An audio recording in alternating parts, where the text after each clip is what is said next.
नमस्कार, मैं हूं प्रभु पटेरिया और आप देख रहे हैं हमारा विशेष कार्यक्रम अटेंशन। और अटेंशन में आज चर्चा होगी लाडलियों को सौगात क्या करेगा हाथ, इस विषय पर।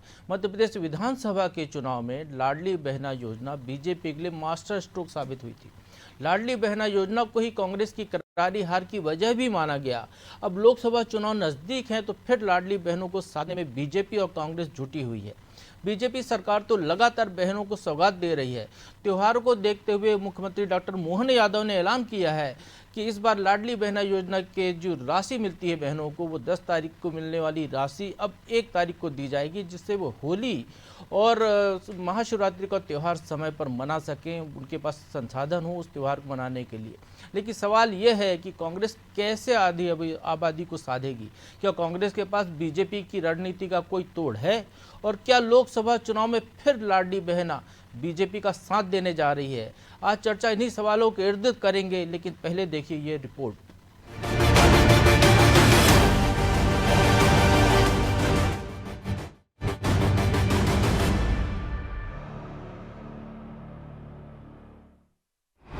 लाडली बहनों को सौगात, 1 तारीख को मिलेगी राशि। विधानसभा चुनाव में गेम चेंजर साबित हुई महिला वोटर्स पर बीजेपी और कांग्रेस की नजर है। लिहाजा इनको साधने के लिए दोनों दल पूरा जोर लगा रहे हैं और एक बार फिर लाडली बहनों को बीजेपी सरकार ने सौगात दी। बालाघाट में प्रदेश के मुखिया डॉक्टर मोहन यादव ने लाडली बहनों को तोहफा देते हुए ऐलान किया है कि त्योहारों के चलते 1 तारीख को बहनों के खातों में किश्त की राशि डाल दी जाएगी। इतना ही नहीं, उन्होंने इस दौरान कांग्रेस के आरोपों पर जवाब देते हुए कहा कि प्रदेश में कोई भी योजना बंद होने नहीं जा रही। जाहिर है कि मुख्यमंत्री डॉक्टर मोहन यादव हर महीने की 10 तारीख को 1 करोड़ 29 लाख बहनों के खाते में राशि डाल रहे हैं। पैसा नहीं, आगे कहां से लाओगे? हमने कहा पैसा भी है और योजना भी चलेगी, कोई योजना बंद नहीं होगी। ये भारतीय जनता पार्टी की सरकार है। और भाइयों और बहनों, और खासकर बहनों, आप सुन लेना, हर 10 तारीख को बराबरी से आपके खाते में पैसे आ रहे हैं। लेकिन इस बार तो और जल्दी करने वाले हैं, क्योंकि अगला महीना शिवरात्रि का भी है, होली का भी है, कई त्योहार है, बीच में खर्चे की जरूरत पड़ेगी। अब हमको आदत पड़ गई है, तो आपको आपके खाते में 1 तारीख को ही पैसे डाल दिए जाएंगे। ये पैसे आपके खाते में आने वाले हैं। 2023 के नतीजों से ये साफ है कि आधी आबादी का वोट कांग्रेस के हाथ से छिटक चुका है, जिसे पाने के लिए अब वो रोज नए पैतरे आजमा रही है। पहले कांग्रेस ने आरोप लगाए थे कि सरकार लाडली बहना योजना बंद करने जा रही है, सरकार के पास पैसे नहीं है। और अब जब सरकार ने 1 तारीख को किश्त देने का ऐलान किया तो कांग्रेस फिर बीजेपी को घेरने में जुट गई है। पेमेंट 1 तारीख को दें या 10 तारीख को दें, आप अगर विधानसभा चुनाव के पहले मध्य प्रदेश में भारतीय जनता पार्टी के बोर्ड देखेंगे, महिलाओं को इन्होंने कहा था कि 3,000 रुपये तक देंगे। क्या दिए? जनता अब समझती है, हमारी बहनें समझती हैं कि जिस प्रलोभन जब चुनाव के पहले इन्होंने दिया था, उसको पूरा करने की दिशा में इन्होंने पिछला विधानसभा सत्र हुआ, एक बार भी जिक्र करा 3,000 रुपये देने का। होर्डिंग लगाए थे तो महिलाएं पूछ रही हैं उनसे कि 3,000 रुपये क्यों नहीं दे रहे हैं। इसमें कोई दो राय नहीं कि मध्य प्रदेश की 2 करोड़ 60 लाख महिला वोटर्स लोकसभा चुनाव में निर्णायक भूमिका में होंगी। लिहाजा बीजेपी विधानसभा चुनाव की तरह फिर इस वर्ग को अपने पाले में लाने में जुट गई है। वही मोहन सरकार 1 करोड़ 29 लाख महिलाओं को सीधे लाभ भी दे रही है, या यूं कहें कि उसने इस वोट बैंक को काफी हद तक साथ भी लिया है। हालांकि अब चुनौती कांग्रेस के सामने खड़ी है कि कैसे इस वोट बैंक को लुभाए ताकि लोकसभा चुनाव में वो बीजेपी को कड़ी टक्कर दे सके। ब्यूरो रिपोर्ट, अनाटी टीवी।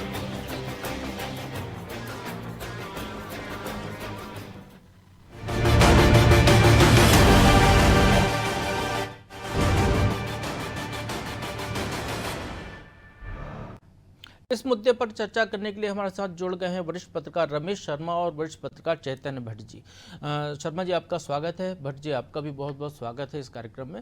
लाडली बहना का कमाल हमने देखा था विधानसभा चुनाव में। चुनाव के पहले ही योजना लॉन्च कर दी गई थी और जब चुनाव आए तब तक 6-7 किस्तें इसकी बहनों को मिल चुकी थी। और कांग्रेस के कई विधायक जो चुनाव हार गए वो भी शायद अनौपचारिक चर्चा में ये बात को स्वीकार करते हैं कि लाडली बहना का बड़ा योगदान रहा है, जो वोट ऐसा शिफ्ट हो गया था बिल्कुल बीजेपी पक्ष में, और खासकर महिला वोट जो कि वोटिंग परसेंटेज पे भी नजर आया था।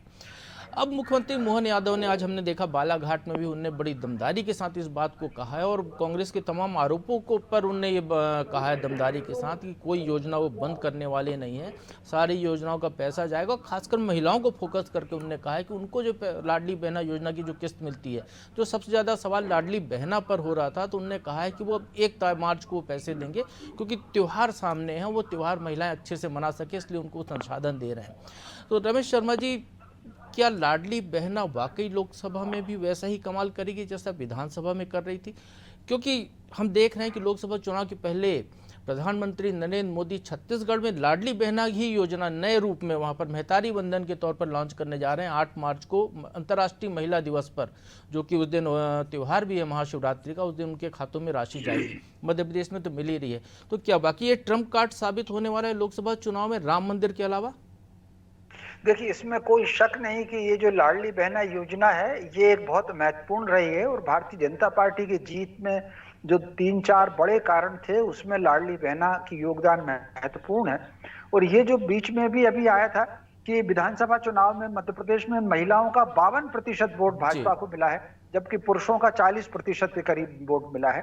तो निश्चित रूप से ये जो लाडली बहना योजना है ये भाजपा की बहुत बड़ी ताकत के रूप में उस योजना में सामने आई थी। कल्पना कर सकते हैं कि करीब 1,30,00,000 के आसपास महिलाओं को इस योजना का लाभ मिल रहा है। तो मोटे तौर पर अगर जैसे 52% महिलाओं ने वोट उनको विधानसभा में दिया था, अगर कम भी होगा तो 1-8% ही होगा। और महिलाओं का वोट देने का एक दूसरा बड़ा कारण भी है भाजपा के प्रति। एक तो लाडली बहना योजना तो है, इसके अलावा कहीं ना कहीं जो भाजपा की छवि धार्मिक, सांस्कृतिक और मंदिर वाली बन गई है, उसमें भी कहीं ना कहीं महिलाओं के मन में किसी और दल की तुलना में भाजपा की साख बढ़ी। हम अपने घरों में देख लें, पुरुष कितनी पूजन करते हैं और महिलाएं कितनी पूजन करती हैं। सारे व्रत, तीज, त्योहार जो है सनातन समाज में महिलाओं के दम पर चल रहे हैं। मंदिरों में भी आप देख लें पुरुष कितने होते हैं और महिलाएं कितनी होती हैं। कथा में देख लें महिलाएं कितनी होती हैं, पुरुष कितने होते हैं।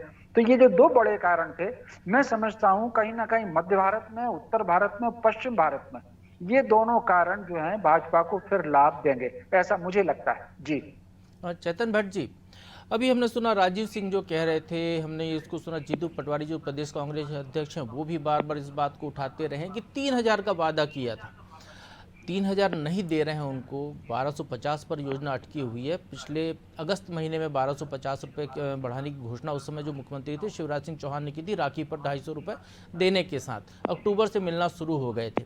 तो 3,000 तक इस योजना को ले जाने की जो बात है, तो जो जिस तरीके का स्कीम फार्मूला बताया जा रहा था कि 250 रुपये महीने करके बढ़ाएंगे और 3,000 तक ले जाएंगे, तो जो कांग्रेस जो आरोप लगा रही है कि 3,000 नहीं दे रहे हैं, तो क्या ये मुद्दा कांग्रेस का ये बात महिलाएं समझेंगी कि 3,000 नहीं मिल रहे हैं तो इसलिए वो कांग्रेस की तरफ झुक जाएंगी, या जो 1250 मिल रहे हैं वो उनके लिए फायदेमंद साबित होगा? देखिए जी, जैसा कि अभी शर्मा जी ने भी कहा कि आवाज गूंज रही है थोड़ा नहीं, तो इसमें कोई संदेह की बात नहीं है कि लाडली बहना योजना ने भारतीय जनता पार्टी को विधानसभा में जिस तरह से बहुमत दिलाया है, उसकी तुलना में अब कांग्रेस के पास कोई दूसरी काट है नहीं, विशेषकर इस तरह की योजनाओं को लेकर।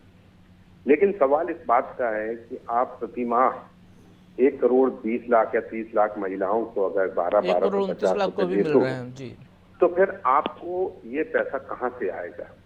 देखिए, शिवराज सिंह चौहान तो घोषणा करके चले गए। अब मुख्यमंत्री के सामने एक सवाल है कि वो पैसा कहां से आएगा।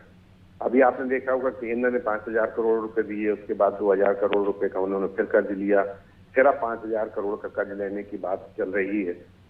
मध्य प्रदेश की आर्थिक स्थिति बहुत खराब है, जो आपका बजट है उससे लगभग उतना ही कर्जा आपके ऊपर है। अब ये पैसा आप क्या तो जनता से वसूल करोगे, टैक्स बढ़ाओगे या करोगे, क्योंकि और तो कोई दूसरा आपके पास रास्ता है नहीं। केंद्र भी आपकी कितनी मदद करेगा?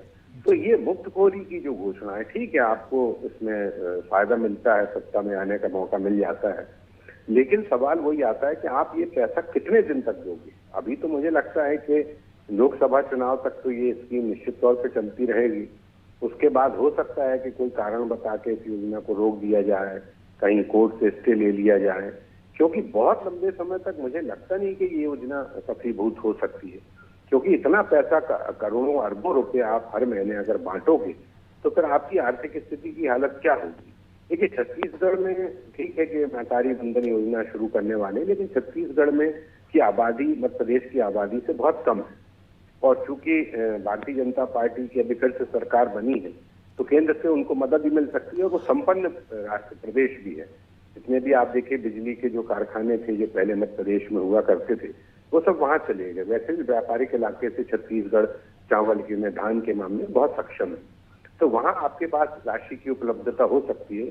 लेकिन मध्य प्रदेश में मुझे लगता है कि इतने लंबे समय तक, अभी ठीक है कि अब चूंकि चुनाव सामने है और लोगों को पैसा बांटना जरूरी है, क्योंकि अगर आपको सत्ता में आना है तो इस तरह की प्रलोभन देना भी जरूरी है। लेकिन अब जैसे कांग्रेस कह रही है कि 3,000 रुपये आपने क्यों नहीं दिए, तो 3,000 की बात ठीक है शिवराज सिंह चौहान ने की थी, अभी तो 1,200 देने में लाले पड़ रहे हैं। ठीक है कि आपने कह दिया कि हम 1 तारीख को डाल देंगे पैसा, लेकिन वो पैसा कहाँ से आएगा, कितना आप कर्ज लोगे और उस कर्ज का ये पैसा कहाँ से आएगा, मोहन यादव को भी हम सुन रहे थे, बहुत महत्वपूर्ण है। और इसके बारे में मुझे लगता है कि केंद्र सरकार भी सोचेगी और राज्य सरकार को भी सोचना पड़ेगा। अभी हम मुख्यमंत्री मोहन यादव जी को सुन रहे थे, वो कह रहे थे कि पैसे की कोई कमी नहीं है। यही बात पिछले मुख्यमंत्री शिवराज सिंह चौहान भी कहते थे कि बांटने के लिए उनके पास पैसे की कोई कमी नहीं है, महिलाओं के लिए, गरीबों के हित में। और केंद्र सरकार भी बीपीएल से बाहर 25 करोड़ लोग हो गए हैं, उसके बावजूद उनको जो है मुफ्त राशन दे रही है। तो सरकारों की जो मंशा है बांट कर उनको बराबरी पर लाना, उनको आर्थिक संसाधन देना, वो तो दिखाई दे रहा है। लेकिन जो बड़ा सवाल ये है जो चेतन जी ने उठाया, रमेश जी मैं आपसे जानना चाहूँगा कि आखिर कब तक देते रहेंगे, पैसे कहाँ से आएंगे, रेवेन्यू की स्थिति क्या होगी, बजट की जो कर्ज की बात है, तो शायद आपको भी याद होगा जब दिग्विजय सिंह सरकार थी तो 27,000 करोड़ का बजट हुआ करता था मध्य प्रदेश का, कर्ज लगभग उतना ही हुआ करता था। अब तो लाखों में 2.5 लाख करोड़ का बजट हो गया है मध्य प्रदेश का, कर्ज भी लगभग 3 लाख करोड़ हो गया है। तो कर्ज और बजट की स्थिति तो लगभग साइज बराबर ही होता हुआ दिखाई दे रहा है। लेकिन ये जो बार बार कर्ज लेना, पैसों की बंदोबस्त करना, रेवेन्यू सरप्लस ना हो पाना, आखिर ये कब तक चलता रहेगा? जो चेतन जी सवाल उठा रहे हैं, जनता के बीच में भी सवाल आता ही होगा। रमेश जी, देखिए, इसमें कोई शक नहीं कि जो चेतन जी ने सवाल उठाया है ये बिल्कुल इसको कह सकते हैं, ये एक यक्ष प्रश्न है ये। और निश्चित रूप से कर्ज के साथ साथ महिलाओं को अगर पैसा मिल भी रहा है, न केवल महिलाओं को बल्कि जो शासन की विभिन्न सहायताओं में जो योजनाओं मिल रहा है, अनुदान मिल रहा है, वो सारा का सारा कर्ज लेकर के ही दिया जा रहा है। अगर आप ये देखें कि मध्य प्रदेश की शुद्ध आय देखें और मध्य प्रदेश का शुद्ध व्यय देखें तो वो लगभग बराबर है। ये अभी लेखानुदान में भी उन्होंने कहा कि मुश्किल से 2-3 हजार करोड़ का ही उसमें फर्क आ रहा है। तो हमारा खर्च और हमारी आय वो दोनों लगभग बराबर है। ऐसी स्थिति में अब लाडली बहना को दिया जाए, बेरोजगारी भत्ता दिया जाए या और किसी और मुद्दे पर जो पैसा दिया जाएगा वो कहीं ना कहीं कर्ज लेकर के ही दिया जाएगा। ये बहुत चिंताजनक बात है। इसके अलावा मध्य प्रदेश के जो आय के संसाधन हैं वो मैं समझता हूँ लगभग सैचुरेशन पर है। आप उनसे ज्यादा उनकी आय नहीं बढ़ा सकते। बहुत से बहुत जो कर अदायगी की प्रणाली है उसको सुधार लेंगे तो 10% की उससे आय बढ़ेगी। जीएसटी से आय बढ़ी है रमेश जी, मध्य प्रदेश की आय जीएसटी से पिछले दिनों में हमने देखा है बढ़ी है। पेट्रोलियम पर टैक्स चल रहे हैं उससे भी बढ़ी है। लॉजिस्टिक हब बनाने की दिशा में मध्य प्रदेश काम कर रहा है, यहाँ से भी रेवेन्यू जनरेशन हो सकता है। और नए उद्योग धंधे जो लाने की बात हो रही है, अभी तो इन्वेस्टर समिट उज्जैन में होने वाली है तो उसमें और कई उद्योग यहाँ पर आने के आकांक्षी होंगे, क्योंकि हम बिजली के मामले में सरप्लस हो गए, पानी भरपूर है, ज़मीन अच्छी है, लेबर सस्ता है, तमाम चीज़ें यहाँ पर हैं उद्योग धंधे आने की। तो संभावना लगती है कि वहाँ बढ़ सकता है कुछ? नहीं, मुझे बहुत संभावना बढ़ने की बिल्कुल नहीं लग रही। ये जो बातें आपने उपलब्धि की गिनाई हैं ये हम लगभग 40 साल से सुन रहे हैं और 40 साल से कर्ज बढ़ना शुरू हुआ है। आपको अगर याद हो जब सुंदरलाल जी पटवा ने 1990 में सरकार संभाली थी तब 500 करोड़ रुपए का कर्ज था। पटवा जी ने जब दिग्विजय सिंह को सरकार सौंपी थी तब वो कर्ज बढ़कर के 5,000 करोड़ का हो गया। वो कर्ज माफी हुई थी उस समय किसानों की सौंपी थी तो वो बढ़ता ही चला जा रहा है। तो ये जो लाभ की बातें कही जा रही हैं कि इन्वेस्टर मीट से पैसा आएगा, इससे आएगा, ये अपन 40 साल से सुन रहे हैं, लेकिन उसके बाद भी बराबर घाटा होता हुआ चला जा रहा है। उसका कारण है कि जैसे जैसे अगर आमदनी बढ़ भी रही है तो आपका खर्च भी तो बढ़ रहा है। एक जमाना हुआ करता था 140 रुपए तनख्वाह बाबू को मिलती थी, आज कितने हजार रुपए मिल रहे हैं। अब पेंशनों में 60-60 लाख रुपए एक आदमी को मिल रहा है। तो कुल मिलाकर के आय अगर बढ़ रही है तो खर्चा भी हमारा बढ़ रहा है। इसके अलावा एक बात पटेरिया जी मैं जरूर कहना चाहूंगा, ये मैंने एक आज वक्त और चैनल पर कहा है, कहीं ना कहीं सरकारों को और विशेषकर मनुष्य को एक बात हमें जरूर समझ लेना चाहिए, चींटी से लेकर हाथी तक जो प्राणी है वो मनुष्य से अलग हट करके करोड़ों गुना है।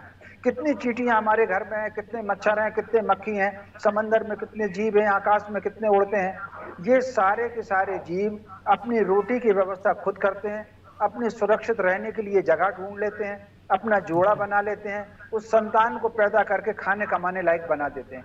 अगर इन्हीं कामों के लिए मनुष्य को आश्रित बनाया जाएगा या आश्रित वो खुद रहेंगे तो फिर मनुष्य की श्रेष्ठता कैसे होगी।